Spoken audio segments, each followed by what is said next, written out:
വെഞ്ഞാറമൂട് കൂട്ടക്കൊലക്കേസിലെ പ്രതി അഫാൻ്റെ അവസ്ഥയിൽ നേരിയ പുരോഗതിയുണ്ടെന്ന് വാർത്ത വരുന്നു. അഫാൻ മെഡിക്കൽ കോളേജിലെ വെൻറ്റിലേറ്ററിൽ കിടക്കുകയായിരുന്നു. ജയിലിലെ അഫാൻ തൂങ്ങിച്ചാകാൻ ശ്രമിച്ചു. പെട്ടെന്ന് തന്നെ ജയിൽ ജീവനക്കാർ കെട്ടഴിച്ചു. മെഡിക്കൽ കോളേജിൽ കൊണ്ടുപോയി. അബോധാവസ്ഥയിലായിരുന്നു, കോമ സ്റ്റേജിലായിരുന്നു. ഒരാഴ്ച കൊണ്ട് അല്പം വ്യത്യാസം വന്നിരിക്കുന്നു എന്നാണ് വാർത്ത. അഫാനെ നമുക്കറിയാം, ആ വെഞ്ഞാറമൂട്ടിൽ ഏകദേശം 5 പേരെ കൊല്ലുകയും അമ്മയെ കൊല്ലാൻ ശ്രമിക്കുകയും ചെയ്ത കേസാണ്. ആ കേസുകളിലെ കുറ്റച്ചാർജ് 3 പോലീസ് കൊടുത്തു കഴിഞ്ഞു. ഏറ്റവും അവസാനത്തെ കുറ്റച്ചാർജും വെഞ്ഞാറമൂട്ട് കൊലക്കേസ് അതിനും കൊടുത്തു. ഇനിയിപ്പം കേസിൻ്റെ ട്രയലിൽ നടക്കണം. ഇപ്പോൾ വെഞ്ഞാറമൂടിലെ കുറ്റച്ചാർജ് അവിടുത്തെ SHO നെടുമങ്ങാട് കോടതിയിൽ കൊടുത്തു കഴിഞ്ഞു. പ്രതിയായ അഫാൻ തൻ്റെ ഇളയ സഹോദരനെ കൊല്ലുകയും തൻ്റെ പെൺസുഹൃത്തിനെ കൊല്ലുകയും അമ്മയെ കൊല്ലാൻ ശ്രമിക്കുകയും അതേക്ക് കുറ്റച്ചാർജാണ് അവിടുത്തെ SHO ഇപ്പോൾ നെടുമങ്ങാട് കോടതിയിൽ ഹാജരാക്കിയത്. ഇനി അത് കമ്മിറ്റ് ചെയ്ത് സെഷൻസ് കോടതിയിലേക്ക് വരണം. നേരത്തെ വല്യമ്മയെ കൊന്ന കല്ലറ പാങ്ങോട് പോലീസ് കുറ്റച്ചാർജ് ഹാജരാക്കിയിരുന്നു. അതും കമ്മിറ്റ് ചെയ്ത് സെഷൻസിലേക്ക് വരണം.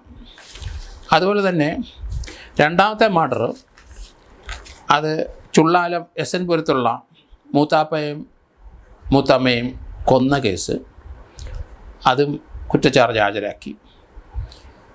അതും കമ്മിറ്റ് ചെയ്ത് സെഷൻസിലേക്ക് വരണം. ഇപ്പോൾ അഫാന് അല്പം പുരോഗതി ഉണ്ടായി എന്നാണ് വാർത്ത വരുന്നത്. കാരണം അദ്ദേഹത്തിനെ വെൻറ്റിലേറ്ററിൽ നിന്നൊന്ന് അല്പം മാറ്റി നോക്കി. വെൻറ്റിലേറ്റർ സഹായത്തിൽ തന്നെയാണ് ഓക്സിജൻ ഇപ്പം കൊടുക്കുന്നത്. അതേസമയത്ത് വിളിക്കുമ്പം വെൻറ്റിലേറ്ററിൽ നിന്ന് മാറി അഫാനെ വിളിച്ചപ്പം കണ്ണ് ചലിക്കുന്നുണ്ട്. വശത്തേക്ക് നോക്കാൻ പറഞ്ഞപ്പം കണ്ണ് ചലിക്കുന്നു, വശത്തേക്ക് നോക്കിയില്ല, കണ്ണ് ചലിക്കുന്നുണ്ട്. അപ്പം പറയുന്ന വിവരങ്ങൾ കേട്ടു തുടങ്ങി എന്നാണ് എൻ്റെ അർത്ഥം. എന്നാലും വായിലൂടെയും മൂക്കിലൂടെയൊക്കെ ട്യൂബ് ഇട്ടിട്ടുണ്ട്, അതിന് മാറ്റമൊന്നുമില്ല. തലച്ചോറിലെ രക്തഓട്ടം അല്പസമയം കുറഞ്ഞതുകൊണ്ടാണ് ഈ പ്രശ്നം ഉണ്ടായത്. ആത്മഹത്യയ്ക്ക് ശ്രമിച്ചപ്പം ജയിലിലെ അവിടുത്തെ ശുചിമുറിയിൽ പോയി ഉണങ്ങാനിരുന്ന മുണ്ടെടുത്ത് ആത്മഹത്യയ്ക്ക് ശ്രമിച്ചപ്പം തന്നെ ജയിൽ ജീവനക്കാർ കണ്ടു, പെട്ടെന്ന് അഴിച്ച് ഇട്ട് ആശുപത്രിയിൽ കൊണ്ടുപോകായിരുന്നു.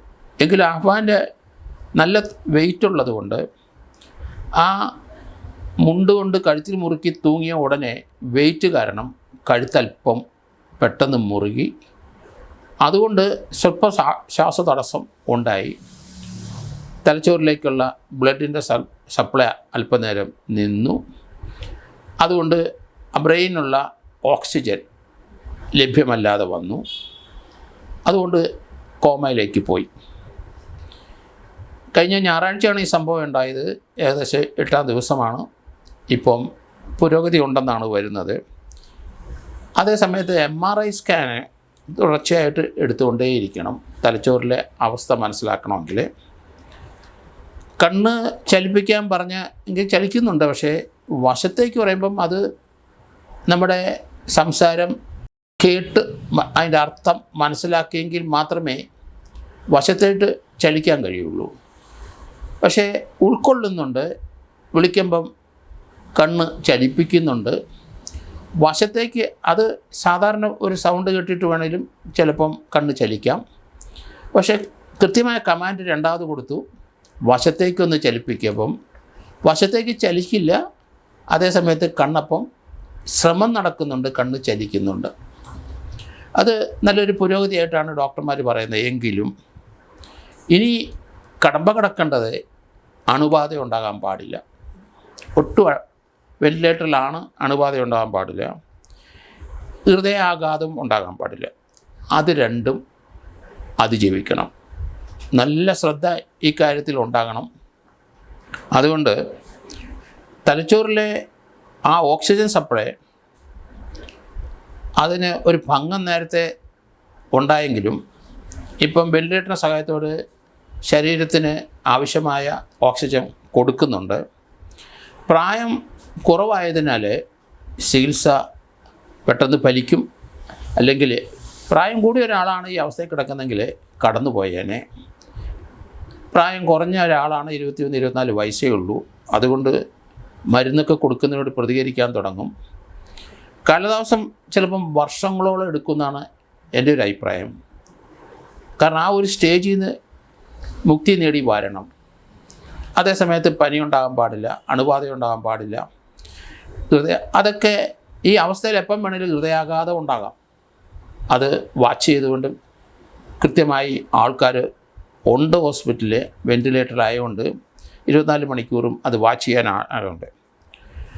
ഏതായാലും പേര് വിളിച്ചാൽ അല്പം വ്യത്യാസം കാണുന്നതുകൊണ്ട് ചിലപ്പം വർഷങ്ങളോളം എടുത്ത് തിരിച്ചു വരാം ജീവിതത്തിലേക്ക്. എങ്കിലും അപകടകരമായ സ്ഥിതി മാറിയിട്ടില്ല, അതിന് യാതൊരു സംശയമില്ല. കാരണം ഈ കേസ് 3 ഇപ്പം ചാർജ് ഷീറ്റ് കൊടുത്തു. അത് കമ്മിറ്റ് ചെയ്ത് വരുമ്പോൾ 2-3 മാസം പിടിക്കാം. ആ 3 മാസം അങ്ങനെ ലഭിക്കാം. ട്രയൽ തുടങ്ങണമെങ്കിൽ ഒരാൾ നിവർന്ന് നിൽക്കണം, ബുദ്ധി പ്രവർത്തിക്കണം, ചോദിക്കുന്ന ചോദ്യം മനസ്സിലാകണം, ജീവിതത്തിലേക്ക് കൃത്യമായി തിരിച്ചു വന്നു എന്ന് വേണം മെഡിക്കൽ സർട്ടിഫിക്കറ്റ് വന്നെങ്കിൽ മാത്രമേ ട്രയൽ മുന്നോട്ട് കൊണ്ടുപോകാനൊക്കെയുള്ളൂ. 3 സ്ഥലത്തെയും കേസുകളിൽ അതിൻ്റെ അന്വേഷണം കൃത്യമായി 90 ദിവസത്തിനകം പൂർത്തിയാക്കിയാണ് പോലീസ് ചാർജ് ഷീറ്റ് കൊടുത്തത്. വളരെ ശ്രമകരമായ ഒരു ജോലിയാണ് കല്ലറ പാങ്ങോട് പോലീസും വെഞ്ഞാറമൂട് പോലീസും കിളിമാനൂർ പോലീസും ഒക്കെ ഇക്കാര്യത്തിൽ ചെയ്തത്. 3 വ്യത്യസ്ത പോലീസ് സ്റ്റേഷൻ അതിർത്തിയിലാണ് ഈ സംഭവം. എങ്കിലും ആദ്യത്തെ കേസ് 88ാമത്തെ ദിവസം തന്നെ കുറ്റച്ചാർജ് കൊടുത്തു, സൽമാ ബീവിയെ 90 വയസ്സുകാരിയെ കൊന്നപ്പോൾ. രണ്ടാമത് അവർ ചുള്ളാലത്തെ SL പുരത്തെ കേസ് മൂത്താമ്മയും കൊന്ന കേസ് ചാർജ് ഷീറ്റ് കൊടുത്തു. ഇപ്പം 3ാമത് വെഞ്ഞാറമൂട് പോലീസ് അവരുടെ കുറ്റച്ചാർജ് കൊടുത്തു. ഏതായാലും ക്ലിനിക്കൽ കോമായി കിടന്നതിന് അല്പം പുരോഗതിയുണ്ട്. കാർഡിയോ വാസ്കുലർ കൊളാപ്സ് ഉണ്ടാകാതെ നോക്കണം ഹോസ്പിറ്റൽ അധികൃതർ. അതുപോലെ തന്നെ അഡിക്കേറ്റായ ഓക്സിജൻ ബ്രെയിനിന് സപ്ലൈ ചെയ്തെങ്കിൽ മാത്രമേ ഗ്ലൂക്കോസ് ബ്രെയിനിൽ ലഭിക്കുകയുള്ളൂ. ബ്രെയിൻ പ്രവർത്തിപ്പിക്കാൻ ഗ്ലൂക്കോസ് ആവശ്യമാണ്.